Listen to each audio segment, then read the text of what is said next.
Jemi në qytetin e Shijakut, një ndër qytetet më të vjetra të vendit tonë, gjatë gjithë historisë së kombit, por ndodhemi pikërisht në qendrën e internimit të përdorur nga regjimi komunist gjatë kohës së diktatorës. Pra, siç e shikoni, këto ndërtesa në fillim janë përdorur nga pushtuesit nazist gjerman, pastaj nga fashistët e më pas nga regjimi më gjakatar, regjimi komunist. Shqiptarë të ardhur nga gjithë trevat e Shqipërisë janë mbajtur këtu në kampin e internimit. Siç e shikoni dhe nga pamjet, ruhen shenja të qarta të një kampi. I ekzekutonin pa gjyq. Po, s'kishte gjyq për ta fare. Përderisa i kishin pru. Tu i kishin pru për eliminimin. Në gjenin mënyrët se si. Siç e dëgjoni dhe nga fjalët e të nderuarit zotit Xhavid Xhetani, që është edhe në rolin e kryetarit shoqatës për ndjekur politik, dhjetra e qindra shqiptarë janë ekzekutuar pa gjyq pikërisht në këtë vend ku ndodhemi këtu, në qendër të qytetërimit.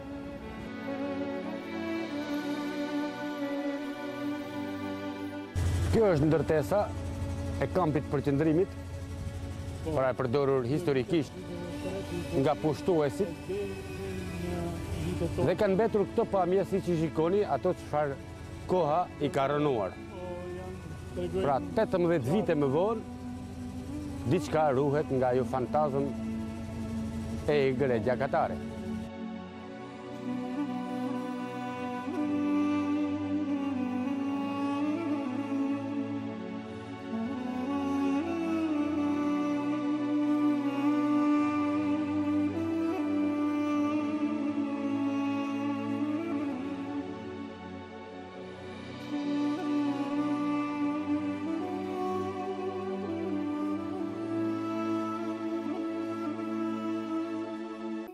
Kjo është shtëpia e Mustafa Deliallisit, një intelektual shqiptar, ish oficer i lartë i Zogut, që u vra në përpjekje të rezistencës antikomuniste.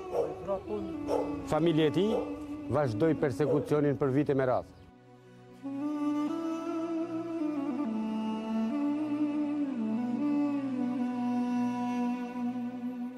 Gjatë gjithë kohës së regjimit komunist ju keni qenë në internim. Apo qa viti filloj? Në kohën në 44, Kur u vra, filloj, po 48-ën pastaj, masi është vra, i kanë lëru këto. Mbas vrasjes Mustafajt u liru. I patën konfisku të dyja këto shtëpia, i matë në ka kallëzu.